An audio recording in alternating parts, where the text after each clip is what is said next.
마태복음 14장 1절부터 12절까지 말씀 다 찾으셨으면 같이 합독하도록 하겠습니다. 시작. 그때 분봉왕 헤롯이 예수의 소문을 듣고 그 신하들에게 이르되 이는 세례 요한이라. 그가 죽은 자 가운데서 살아났으니 그러므로 이런 능력이 그 속에서 역사하는도다 하더라. 전에 헤롯이 그 동생 빌립의 아내 헤로디아의 일로 요한을 잡아 결박하여 옥에 가두었으니 이는 요한이 헤롯에게 말하되 당신이 그 여자를 차지한 것이 옳지 않다 하였음이라. 헤롯이 요한을 죽이려 하되 무리가 그를 선지자로 여김으로 그들을 두려워하더니 마침 헤롯의 생일이 되어 헤로디아의 딸이 연석 가운데서 춤을 추어 헤롯을 기쁘게 하니 헤롯이 맹세로 그에게 무엇이든지 달라는 대로 주겠다고 약속하거늘 그가 제 어머니의 시킴을 듣고 이르되 세례 요한의 머리를 소반에 얹어 여기서 내게 주소서 하니 왕이 근심하나 자기가 맹세한 것과 그 함께 앉은 사람들 때문에 주라 명하고 사람을 보내어 옥에서 요한의 목을 베어 그 머리를 소반에 얹어서 그 소녀에게 주니 그가 자기 어머니에게로 가져가니라. 요한의 제자들이 와서 시체를 가져다가 장사하고 가서 예수께 아뢰니라. 아멘. 말씀의 제목은 헤롯의 죄와 세례 요한의 순교. 헤롯의 죄와 세례 요한의 순교. 이런 제목으로 하나님의 말씀을 증거하도록 하겠습니다. 1절부터 2절 다시 읽어드리면 그때 분봉왕 헤롯이 예수의 소문을 듣고 그 신하들에게 이르되 이는 세례 요한이라. 그가 죽은 자 가운데서 살아났으니 그러므로 이런 능력이 그 속에서 역사하는도다 하더라 그랬습니다. 여기서 말하는 헤롯은 이제 예수님께서 탄생하실 때 있었던 헤롯이 아니라 그 헤롯의 아들입니다. 그래서 예수님 탄생하셨을 때 있던 헤롯은 대헤롯이라고 하고 그 헤롯의 아들이 이제 셋이 있었는데 헤롯 안티파스라고 하는 사람, 그 사람이 이제 여기 나오는 헤롯 왕입니다. 그리고 헤롯 또 아들 중에 이제 빌립이 있었습니다. 그런데 이 헤롯 안티파스 이 사람이 자기 동생 빌립의 아내 헤로디아를 자기 아내로 취하게 됩니다. 그래서 이제 헤롯을 감옥에 가두다가 이제 죽이게 되는데 그 세례 요한은 이미 죽은 상태예요. 그리고 이제 3절부터 12절까지는 이제 과거의 이야기를 이렇게 증거하고 있는 것입니다. 14장 이제 1절과 2절은 이미 헤롯이 이제 죽은 상태에 있었을 때에 이제 헤롯이 죽은 것이 아니라 세례 요한이 죽은 상태에 있었을 때에 예수님께서 사역을 이렇게 진행하시면서 예수님의 사역의 그 내용을 듣고 헤롯 왕이 세례 요한이 살아난 줄 알고 두려워한 내용이 이제 1절과 2절에 나오는 내용입니다. 그래서 오늘 본문을 통해서 첫째로 얻을 수 있는 교훈은 이 죄를 지으면 이렇게 양심의 가책과 큰 마음의 두려움이 임한다는 거예요. 그래서 실제로 자기가 의인인 줄 알고도 세례 요한을 죽였기 때문에 그 양심의 가책이 계속 자기를 괴롭히고 있었고 예수님께서 이렇게 위대한 능력으로 병자를 고치고 죽은 자를 살려내고 또 귀신을 쫓아내는 이러한 능력의 이야기를 들을 때에 이 헤롯은 세례 요한이 살아나서 이런 능력이 역사한다 하고 매우 두려워했던 거예요. 이게 지금 두려워하는 표현입니다. 양심에 큰 가책이 있으면서 이렇게 두려워하는 그러한 모습을 이제 2절에 증거를 하고 있는 것입니다. 헤롯 왕은 어느 정도 이 부활에 대한 그러한 능력도 알았고 믿었고 또 하나님의 어떤 권능과 이적도 지식적으로 알고 있었던 사람이에요. 그런데 실제적으로 이 헤롯 왕의 큰 이 문제와 죄는 무엇이었냐면 알고 양심의 가책을 느꼈던 사람이지만은 그러나 하나님을 두려워하지 않았고 또 회개하고 돌이키지 않았고 오히려 자기의 욕심대로 행했던 사람입니다. 그래서 이 헤롯의 죄에 대해서 이렇게 3절부터 이제 쭉 증거를 하고 있고, 그러한 헤롯의 죄를 통해서 또 우리를 잘 돌아볼 수 있습니다. 특별히 이 헤롯이 잘못했던 것 중에 중요한 잘못 중에 하나는 무엇이냐면 사람을 두려워했고 하나님을 두려워하지 않았어요. 우리가 신앙생활하면서 하나님을 가장 두려워해야 됩니다. 몸은 죽여도 영혼을 죽이는 자들을 죽이지 못하는 자들을 두려워하지 말고 몸과 영혼을 능히 지옥에서 멸하실 수 있는 자를 두려워하라 그랬잖아요. 그리고 너희가 사람을 두려워하면 올무에 걸리거니와 여호와를 두려워하는 자는 평안하리라, 이런 말씀이 있습니다. 잠언 29장 25절에 보면 사람을 두려워하면 올무에 걸리게 되거니와 여호와를 의지하는 자는 안전하리라, 이런 말씀이 있어요. 그래서 하나님을 가장 두려워하는 자는 다른 것을 두려워하지 않습니다. 하나님을 가장 두려워하는 자는 다른 것을 두려워하지 않아요. 사자굴을 다니엘이 두려워하지 않은 이유는 하나님을 가장 두려워했기 때문이고, 풀무불을 사드락 메삭 아벳느고가 두려워하지 않았던 이유는 하나님을 가장 두려워했기 때문입니다. 느부갓네살 왕의 권세와 죽일 수 있는 풀무불의 뜨거움보다 그 모든 것을 다스리시는 절대 주권자인 하나님을 가장 두려워했던 그러한 신앙의 인물들은 세상의 다른 것들을 두려워하지 않았어요. 그런데 우리가 이 두려움이라는 것이 우리에게 이제 왜 불신앙이 되냐면, 이 예수님의 제자들 중에서도 어떤 사람의 권세나 어떤 세상의 어떤 이 물질 세계의 어떤 그러한 두려움들을, 이런 것들, 또 죽을까봐 두려워하는 것들을 믿음이 없다고 책망하신 이유는 무엇이냐면, 그들 가운데 정말 하나님만을 두려워하는 그러한 하나님 중심의 신앙, 하나님의 절대 주권과 권세를 믿는 신앙이 없었기 때문에 두려워하는 제자들에게 너희의 믿음이 어디 있느냐, 믿음이 작은 자들아, 너희 믿음이 어디 있느냐, 이렇게 책망을 하셨던 것이죠. 사람을 두려워한 내용에 대해서 이제 3절부터 보면 자세하게 나와 있습니다.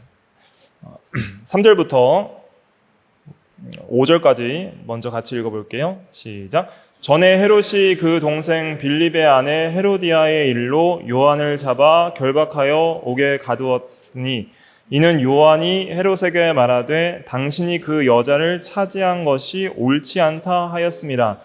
헤롯이 요한을 죽이려 하되 무리가 그를 선지자로 여김으로 그들을 두려워하더니, 헤롯이 동생의 아내를 취한 것은 아주 큰 간음죄죠.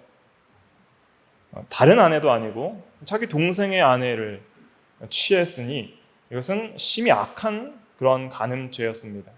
그것을 한 이제 국가의 왕이 그렇게 하였으니, 거기에서 사역하는 선지자인 이 세례 요한은 그냥 가만히 있을 수가 없었던 거예요. 세상 왕이라도 믿지 않는 자라도 악은 악하다고 외칠 수 있는 것이, 그것이 선지자의 중요한 사역 중에 하나입니다. 오늘날도 우리가 세상이 악을 행하며 나아갈 때 교회는 그것이 악하다고 외쳐야 됩니다.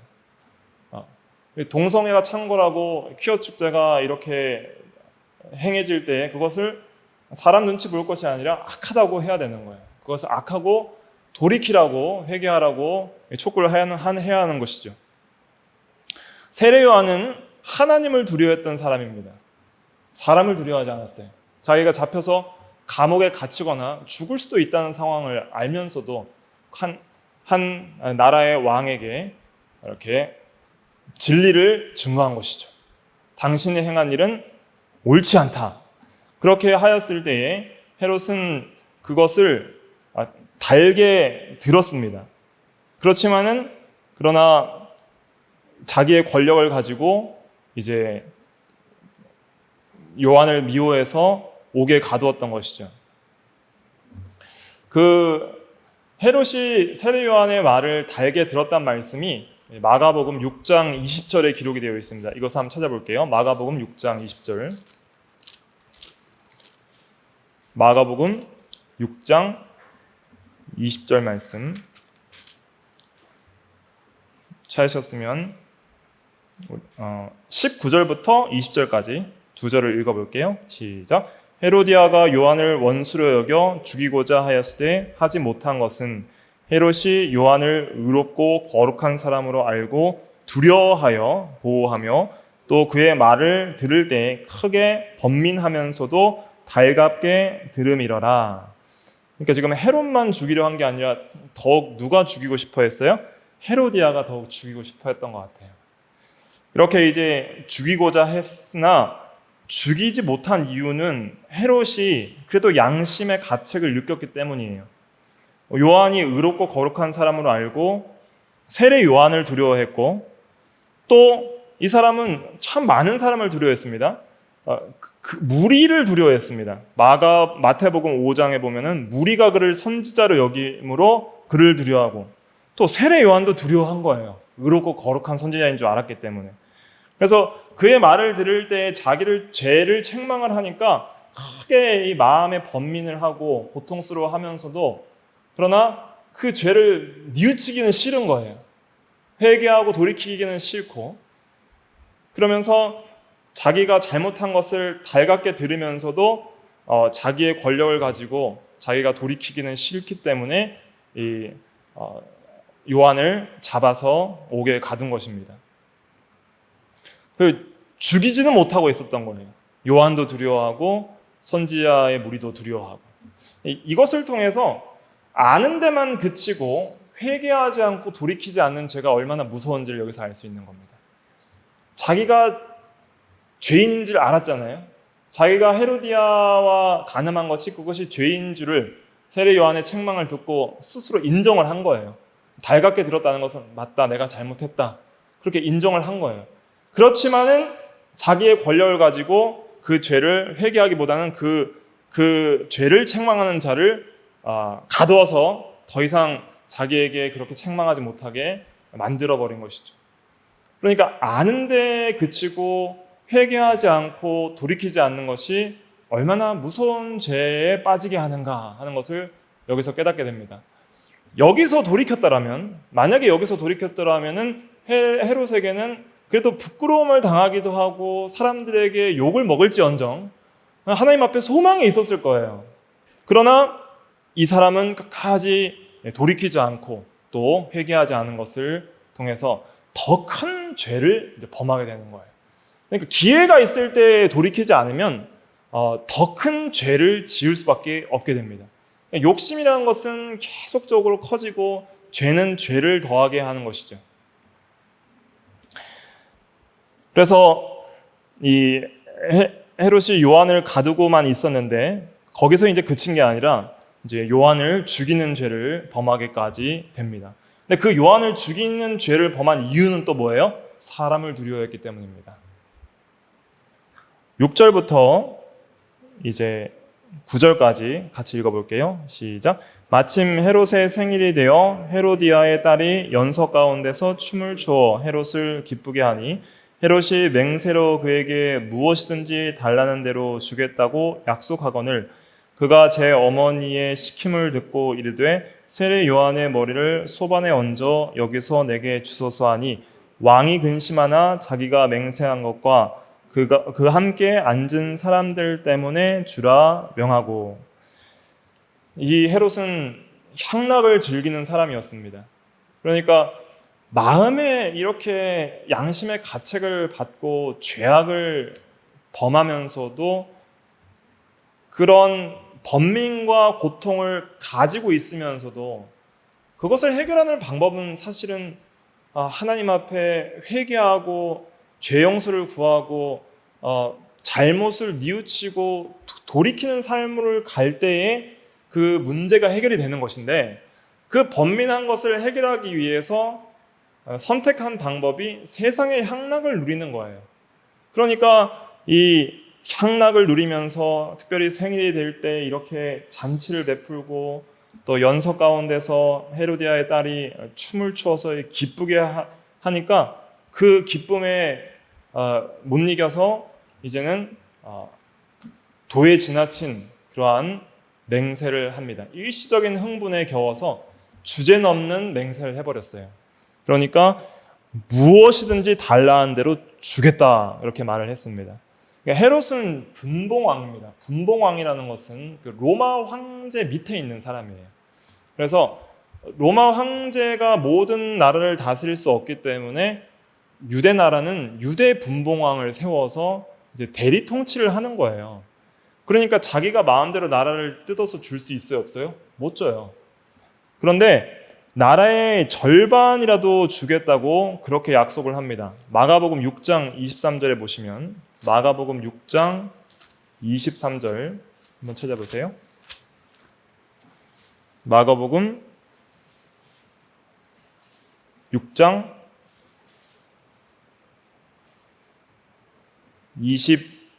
23절만 읽어보겠습니다. 시작. 또 맹세하기를 무엇이든지 내가 내게 구하면 내 나라의 절반까지라도 주리라 하거늘.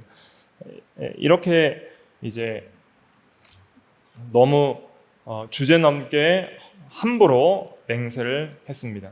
자기가 줄 수 없는 것까지 준다고 이렇게 맹세를 해버린 거예요. 그래서 그 맹세를 듣고 이제 이 헤로디아의 딸이 헤로디아에게 이제 무엇을 달라고 할까요? 물어볼 때 이제 마침 좋은 기회가 온 거예요. 헤로디아는 요한을 죽이고자 하는 그 복수심에 불타고 있었기 때문에 됐다. 좋은 기회가 왔다. 마가복음 6장에는 마침 좋은 기회가 왔으니 이렇게 말을 하고 있습니다. 이게 사탄이 틈타서 죄를 지을 좋은 기회가 왔다는 거예요. 그러니까 죄를 회개하지 않으면 항상 죄는 뭘 보고 있어요? 기회를 보고 있어요. 기회. 어떻게 하면 죄를 더 짓게 할까? 마귀는 회개하지 않으면 항상 이 기회를 틈타서 죄를 짓게 만들려고 애를 쓰는 거예요. 그러니까 선을 행하지 않으면 죄가 문 앞에서 엎드린다 그랬거든요. 그 가인이 죄를 지었을 때 창세기 4장에 보면 하나님께서 이 창세기 4장 7절에 보면 선을 행하지 아니하면 죄가 문에 엎드려 있느니라 이 말씀을 하세요.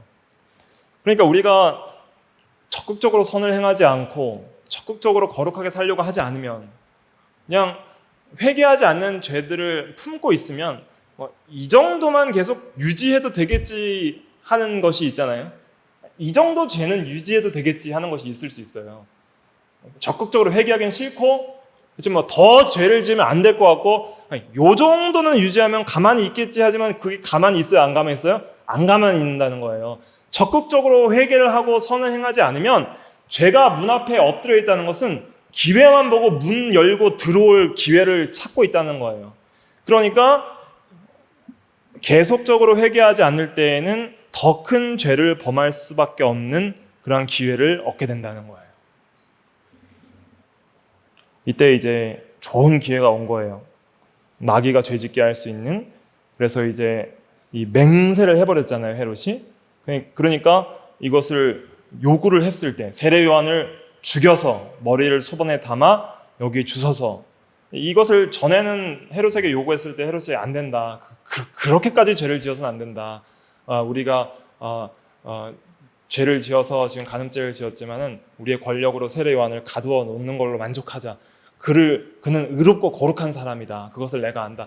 그를 죽여서 죄를 더해서는 되겠느냐. 그렇게 책망을 했을 거잖아요. 그런데 회개하지 않고 있다 보니까 이제 이런 기회가 온 거예요. 그때 이제 헤로디아가 이제 요구를 한 거죠. 맹세를 했기 때문에. 그렇게 세례 요한을 죽여서 달라고 했을 때에 이제 두 번째 회개할 기회가 있는 거예요. 이때라도 이제 뉘우쳐서 안 된다. 내가 지금 맹세를 했고 또 사람들이 많이 보고 증인들 앞에서 내가 이 말을 번복하는 것이 크게 나의 명예에 실추를 가져올지라도 그럼에도 불구하고 이것을 하는 것은 큰 죄이고 하나님 앞에 죄이기 때문에 이렇게는 할 수 없고 내가 다른 것을 주겠다. 이렇게라도 돌이켜야 되는데 그렇게 하지 않았던 거예요.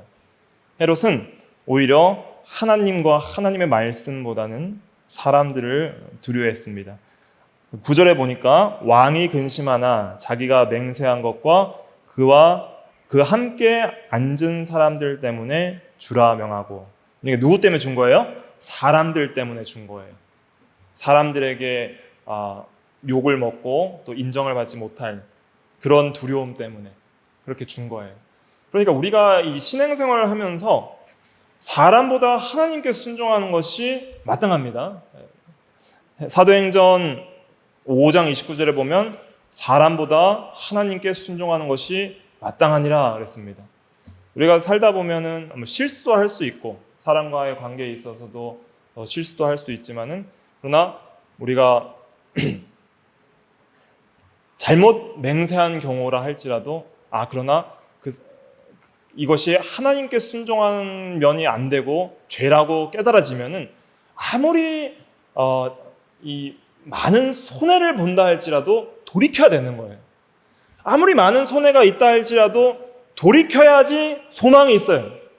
근데 그러한 손해 보기 싫어서 사람을 두려워해서 세상을 두려워해서 그때라도 돌이키지 않으면은 더 큰 죄악을 범하게 되고 하나님의 심판을 피할 수 없게 되는 것입니다.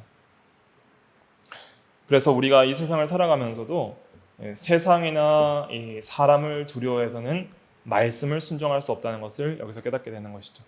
사람을 두려워하지 마시고 또 이 세상의 어떤 것도 두려워하지 말고 우리가 사람에게 해야 될 도리 또 세상에게 마땅히 해야 될 하나님의 법대로의 도리는 다 하되 그러나 그것이 하나님의 법과 거스를 때에는 세상과 사람을 순종할 수는 없는 거예요. 그래서 항상 우리는 하나님을 가장 두려워하여서 하나님 법 아래에 있는 하나님의 백성인 줄 알고 그렇게 하나님께 순종을 하는 것이 그것이 믿음이다 하는 것을 여기서 깨달을 수 있게 되는 것입니다. 그래서 이제 헤롯은 정말 마지막 심판대 앞에 하나님께 엄한 책망을 받을 수밖에 없는 거룩한 선지자를 죽인 그러한 정말 큰 죄를 범할 수밖에 없었던 것이죠. 10절부터 보면 사람을 보내어 옥에서 요한의 목을 베어 그 머리를 소반에 얹어서 그 소녀에게 주니 그가 자기 어머니에게로 가져가니라. 요한의 제자들이 와서 시체를 가져다가 장사하고 가서 예수께 아뢰니라. 다윗이 잘했던 건 무엇이냐면 다윗은 선지자 나단이 책망할 때 즉시 회개했잖아요. 아무리 왕의 권세가 있고 자기의 죄가 드러난다 할지라도 하나님 앞에 죄를 지었다고 시편 51편에 고백하면서 하나님 앞에서 그 죄를 인정하고 하나님을 두려워할 줄 아는 그러한 신앙이 있었던 것입니다. 그러니까 우리가 이 세상을 살아가면서 때로는 우리의 죄가 깨달아지고 이제는 돌이켜야 된다라고 깨달아질 때가 있을 거예요. 그런데 그 죄를 돌이키려다 보면은 당장 눈앞에 어떤 손해가 보일 수 있어요. 그러나 그 손해를 막론하고도 돌이키는 것이 옳다고 생각하여 돌이키는 사람은 누구를 두려워하는 사람이에요? 하나님을 두려워하는 사람입니다. 그러나 세상의 손해와 인간 관계의 손해를 두려워하는 사람은 하나님보다 인간과 또 이 물질을 더 두려워하는 사람이에요. 그러니까 우리가 세상의 물질과 인간을 두려워하지 말고 하나님을 가장 두려워하는 그러한 사람이 되어야 됩니다. 히브리서 13장 5절 6절 한번 찾아볼게요. 히브리서 13장 5절 6절 신약 368페이지 히브리서 13장 5절과 6절 말씀 의미를 생각하면서 같이 읽어보겠습니다. 시작. 돈을 사랑하지 말고 있는 바를 족한 줄로 알라. 그가 친히 말씀하시기를 내가 결코 너희를 버리지 아니하고 너희를 떠나지 아니하리라 하셨느니라. 그러므로 우리가 담대히 말하되 주는 나를 돕는 이시니 내가 무서워하지 아니하겠노라. 사람이 내게 어찌하리요 하노라. 이것은 물질과 사람을 두려워하지 않는 신앙을 여기서 말하고 있는 것이죠. 주는 나를 돕는 이시니 내가 무서워하지 아니하겠노라. 사람이 내게 어찌하리요. 이런 신앙으로 나갔어야 되는 거예요. 하나님을 경외하고 하나님과 가까이 하는 사람, 또 하나님을 두려워하는 사람만이 가질 수 있는 신앙이죠. 그런데 예수를 믿지 않는 모든 타락한 죄인들은 이런 하나님을 두려워하는 신앙을 가질 수가 없습니다. 왜냐하면 전적 타락한 죄인은 그들의 눈앞에 하나님을 두려워함이 없느니라 라고 로마서 3장 18절에 명시적으로 증거를 하고 있어요. 그러니까 어리석은 자는 모든 사상에 하나님이 없다 하느니라. 또 그들의 눈앞에 하나님을 두려워함이 없느니라. 로마서 3장 18절에. 그렇기 때문에 두려워하지 않는 거예요. 영혼이 죽은 증거입니다. 우리 영혼이 중생한 모든 성도들은 이제는 산신앙으로 살아야 돼요. 하나님을 두려워하고 하나님의 법을 두려워하고 이 세상의 순간적인 것만 바라보지 않고 내세와 심판을 바라볼 수 있는 영적인 안목이 필요합니다. 어떤 의미에서는 세례 요한만큼 이 세상에서 현세적인 복을 많이 못 받은 사람도 없을 거예요. 그렇죠? 세례 요한은 참 이 세상에서의 현세적인 물질적인 복 못 받았어요. 태어나서부터 광야에 나가서 광야에서 외치는 자의 소리의 임무를 하기 위해서 그 들판에서 집도 없는 데서 낙타 터럭과 메뚜기와 야생꿀로서 생명을 이렇게 유지시키면서 하나님의 사역으로 강한 엘리야의 어떤 선지자의 성정과 능력으로 강한 선지자의 이미지로 죄를 엄하게 책망하는 그 임무를 맡았고, 그러한 책망 가운데 결국 헤롯도 책망했지만은 그러나 옥에 갇히고 죽게 되었던 것이죠. 사실 선지자 세례 요한도 항상 강했던 것은 아니죠. 마태복음 11장에 보면은 이 옥에서 오래 갇혀 있을 때에 두려움과 의심이 들어왔죠. 그래서 예수님, 우리가 기다리는 이가 당신이오리까 아니면 다른 일을 기다리오리까? 왜 당장에 헤롯 왕과 이 로마의 압제에서 심판하셔서 우리를 구원하시지 않으십니까? 이렇게 잠깐 두려움이 들어왔지만은 그러나 예수님께서는 진리의 말씀을 통하여 자기가 그리스도임을 확신시켜 주셨죠. 그리고 세례 요한은 결국 옥에서 갇혀 있다가 정말 이 세상에서 빛도 없이 이름도 없이 그렇게 살다가 죽게 되었습니다. 그러나 여자가 낳은 자보다 낳은 자 중에 이보다 큰 이가 없다라는 예수님의 칭찬을 들은 자이죠. 지금도 세례 요한은 하나님 앞에 살아 있어서 영광과 존귀를 얻고 있을 것입니다. 이 세상에서 현세적인 복을 많이 받지 않는 것이 오히려 우리에게 큰 복을 줍니다. 왜냐하면 하나님께서 갚아주신다 했기 때문이에요. 그러니까 우리가 이 세상에서 많이 못 받으면은 하나님께서 그것을 은밀한 중에 보시는 아버지께서 갚아 주시리라 그랬어요. 그러니까 아무도 몰라요. 세례 요한이 어떻게 사는지 우리는 몰라요. 그러나 그가 하나님 앞에 믿음으로 순종한 모든 삶은 내세에 하나님 앞에 영원한 상급과 칭찬과 존귀로 남아 있는 것입니다. 그러니까 세례 요한의 순교를 통해서 우리가 깨달아야 될 것은 무엇이냐면 우리가 마지막 심판과 또 영원한 안식이 있다는 것을 잊지 말아야 한다는 것이에요. 단순히 현세적인 것만 바라보면서 거기에 모든 예수 믿는 복이 거기에 있다고 생각하는 것은 굉장히 어리석은 것이죠. 우리가 바라는 것은 보이는 것이 아니요 보이지 않는 것이니 보이는 것은 잠깐이로되 보이지 않는 것은 영원함이로다. 고린도후서 4장에 말을 하고 있잖아요.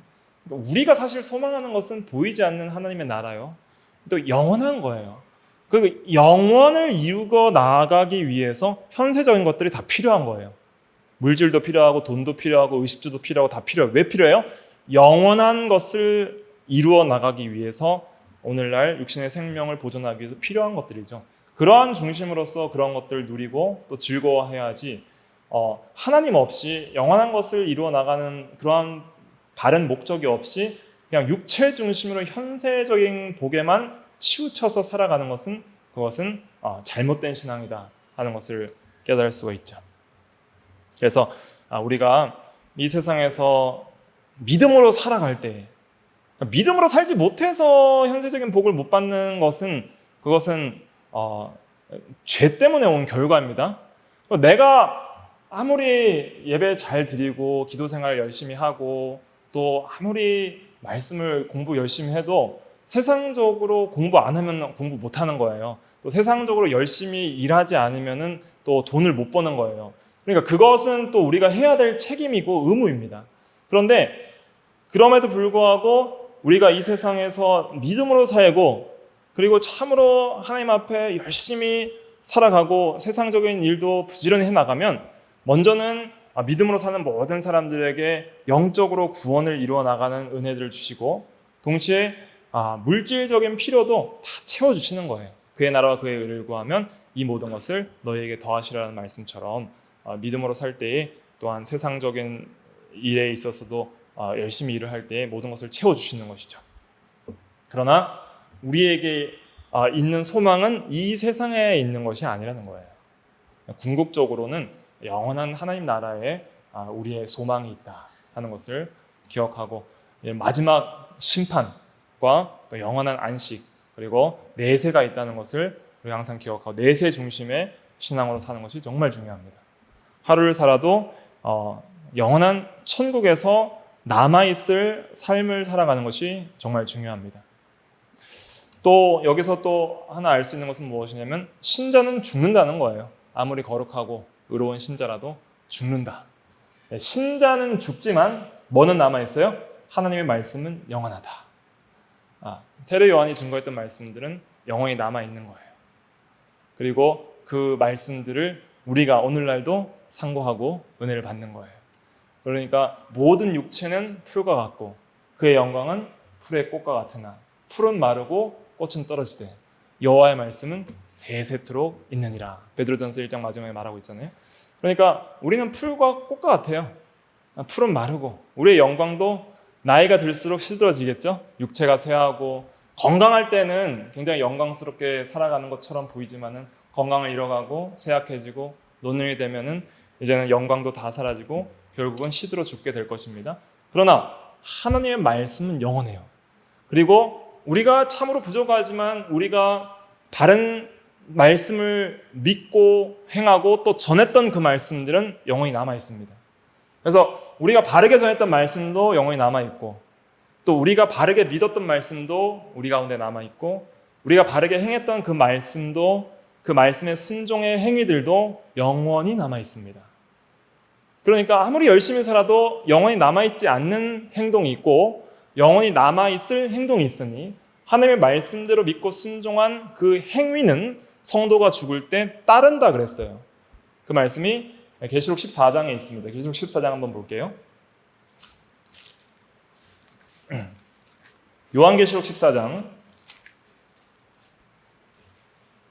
13절 말씀, 요한계시록 14장 13절 말씀 같이 읽어보겠습니다. 시작. 또 내가 이르니 하늘에서 음성이 나서 이르되 기록하라. 지금 이후로 주 안에서 죽는 자들은 복이 있도다 하시매 성령이 이르시되 그러하다. 그들이 수고를 그치고 쉬리니 이는 그들의 행한 일이 따름이라 하시더라. 아멘.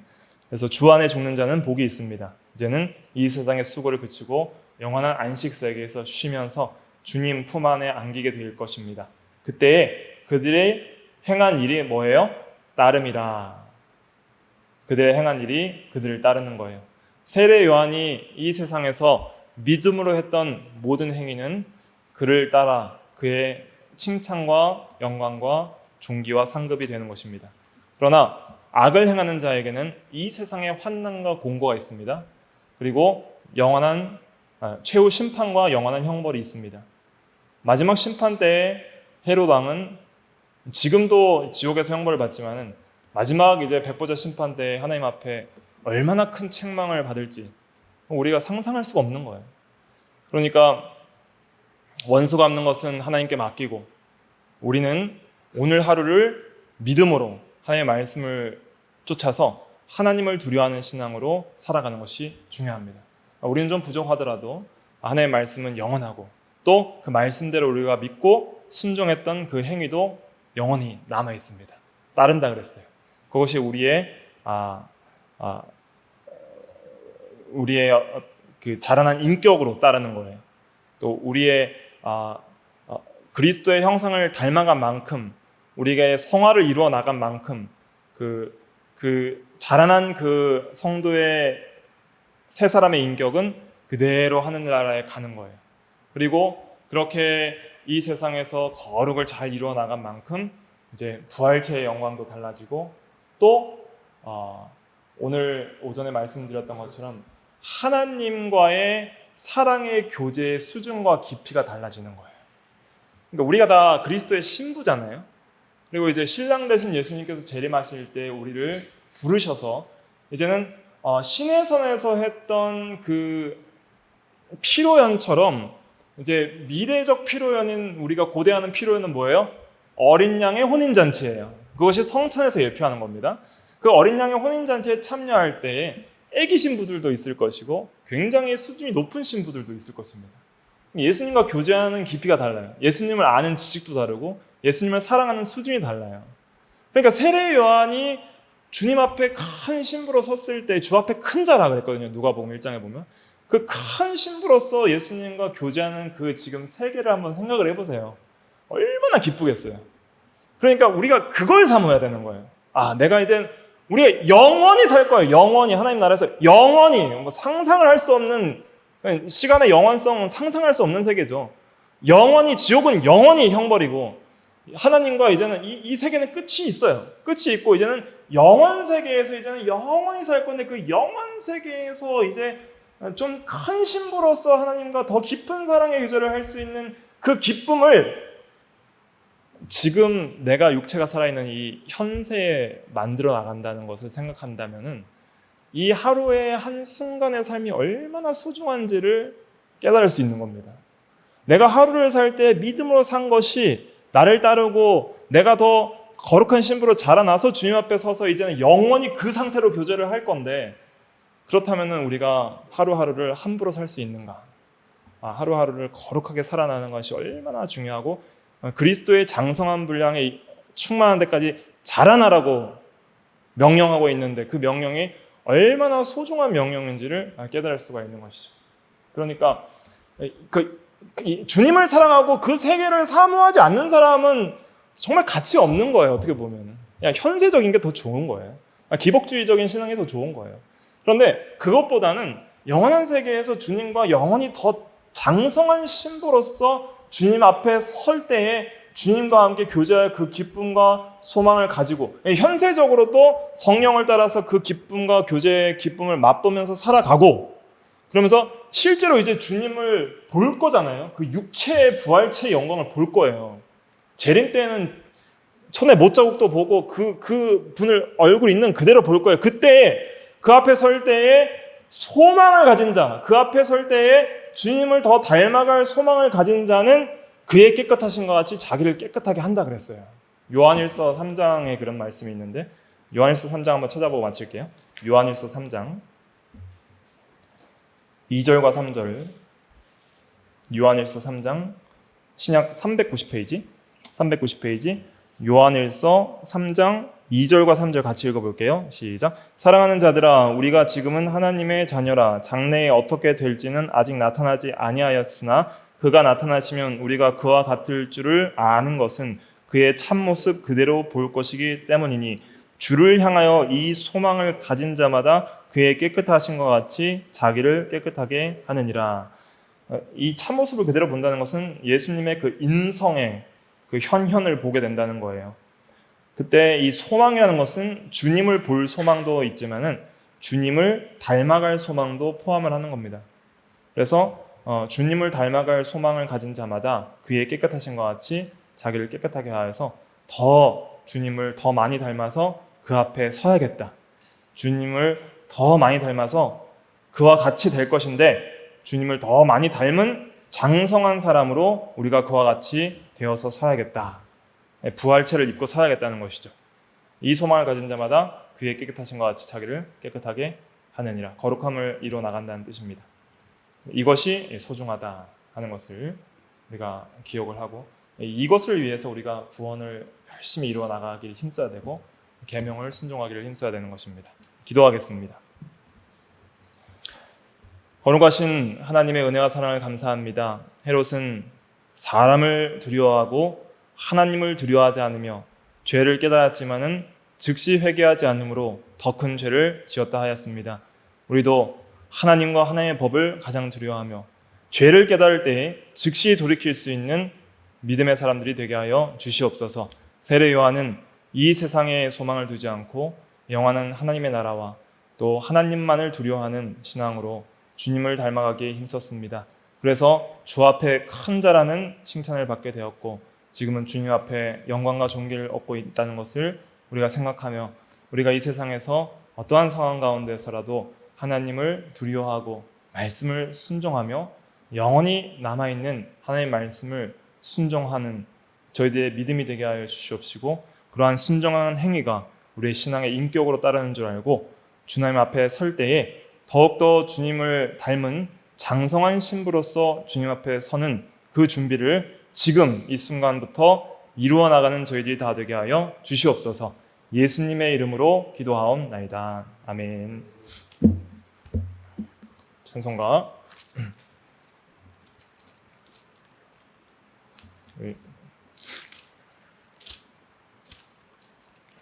재림 찬송 176장 하겠습니다. 176장.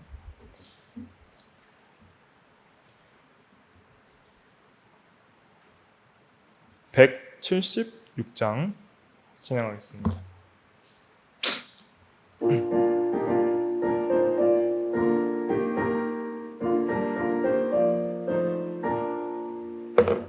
주 어느 때 다시 오실는지 아는 이가 없으니 등 밝히고 너는 깨어 있어 주를 반겨 맞으라. 주 안에서 우리 몸과 마음이 깨끗하게 되어서 주 예수님 다시 오실 때에 모두 기쁨으로 맞으라. 주 오늘에 다시 오신다면 부끄러움 없을까? 잘하였다 주님 칭찬하며 우리 맞아주실까? 주 안에서 우리 몸과 마음이 깨끗하게 되어서 주 예수님 다시 오실 때에 모두 기쁨으로 맞으라. 주 예수님 맡겨주신 일에 모두 충성 다했나? 내 맘속에 확신 넘칠 때에 영원한 식 얻겠네. 주 안에서 우리 몸과 마음이 깨끗하게 되어서 주 예수님 다시 오실 때에 모두 기쁨으로 맞으라. 주 예수님 언제 오실는지 한밤에나 낮에나 늘 깨어서 주님 맞는 성도 주의 영광 보겠네. 주 안에서 우리 몸과 마음이 깨끗하게 되어서 주 예수님 다시 오실 때에 모두 기쁨으로 맞으라. 아멘. 주님 가르쳐 주신 기도로 예배를 폐하겠습니다. 하늘에 계신 우리 아버지여, 이름이 거룩히 여김을 받으시오며 나라가 임하시오며 뜻이 하늘에서 이루어진 것 같이 땅에서도 이루어지이다. 오늘 우리에게 일용할 양식을 주시옵고 우리가 우리에게 죄 지은 자를 사하여 준 것 같이 우리 죄를 사하여 주시옵고 우리를 시험에 들게 하지 마시옵고 다만 악에서 구하시옵소서. 대개의 나라와 권세와 영광이 아버지께 영원히 있사옵나이다. 아멘.